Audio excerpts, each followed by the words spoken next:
আসসালামু আলাইকুম। আজকে আমি অত্যন্ত গুরুত্বপূর্ণ একটা মেসেজ শেয়ার করতে চাই।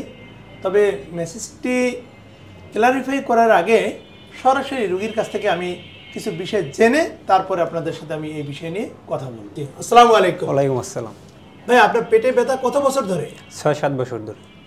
আপনি এ পর্যন্ত হসপিটালে কতবার ভর্তি হয়েছে? 7-8 বারের মতো। আপনার শরীরে এ পর্যন্ত কি কি সার্জারি বা অপারেশন হয়েছে? পিত্তস্থলীর অপারেশন প্রথমে করা হয়েছে, তারপরে অ্যাপেন্ডিক্স অপারেশন করা হয়েছে। দর্শক মণ্ডলী, রোগীর কাছ থেকে আপনারা শুনলেন যে ওনার 6 বছর ধরে মাঝামাঝি পেটে ব্যথা হয়। আর উনি আমাকে ক্লিয়ার করেছে ব্যথাটা পিঠের সামনের দিকেও যেমন থাকে, ব্যথাটা আবার পিঠের দিকেও যায়। এবং এই ব্যথা নিয়ে এ পর্যন্ত উনি 6 বার হসপিটালে ভর্তি হয়েছে। এবং এই 6 বারের মধ্যে 2 বার 2টা সার্জারি হয়েছে। একবার একটা হসপিটালে ওনার পিত্তথলির সার্জারি হয়েছে, আরেকটা হসপিটালে ওনার অ্যাপেন্ডিক্স সার্জারি হয়েছে। এই জন্য আপনাদেরকে মেসেজটা দেওয়া খুবই গুরুত্বপূর্ণ আমি মনে করছি। আমার চেম্বারে ক্রনিক প্যানক্রিয়াটাইটিসের যত রোগী দেখি, প্রায় দেখে থাকি হয়তোবা তাদের অ্যাপেন্ডিক্সের সার্জারি করা অথবা পিত্তথলির সার্জারি করা।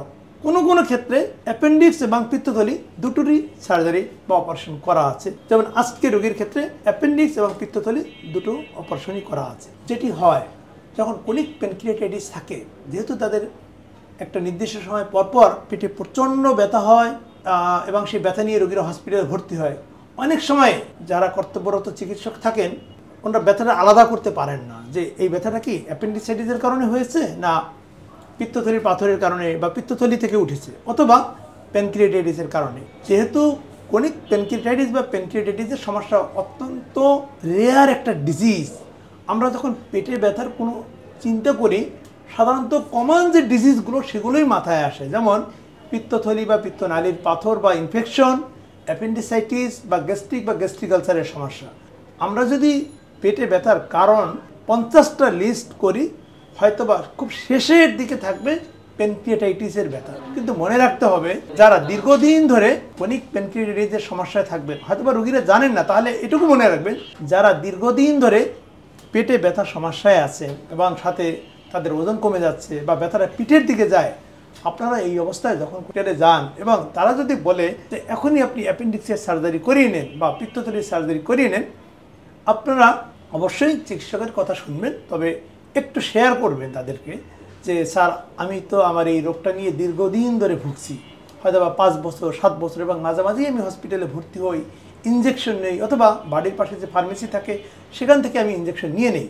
সুতরাং আসলে কি আমার রোগ এটা, না আরেকটু আপনারা বা অ্যাডভান্স কোনো ইনভেস্টিগেশন করে দেখে নেবেন। এক্ষেত্রে একটু অ্যাডভান্স লেভেলের ইনভেস্টিগেশন করে নিলে হয়তোবা যদি তাদের প্যানক্রিয়াটাইটিস থাকে সেটি শনাক্ত হয়।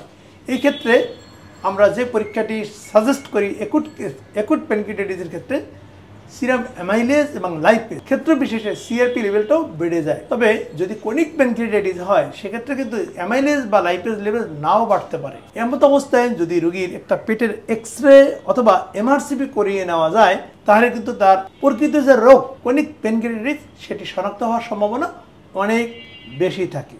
তাহলে যে মেসেজটি দেওয়ার চেষ্টা করলাম, যাদের দীর্ঘদিন ধরে পেটে ব্যথা, মাঝামাঝি হসপিটালে ভর্তি হতে হয়, এই অবস্থায় যদি হসপিটালে কখনো গিয়ে আপনাকে পিত্তথলি অথবা অ্যাপেন্ডিক্সের সার্জারির জন্য বলা হয়, তাহলে আপনারা আরও একটু সিনিয়র চিকিৎসকদের সাথে আলাপ করে সিদ্ধান্তে পৌঁছবেন। ভালো থাকুন। লাভ।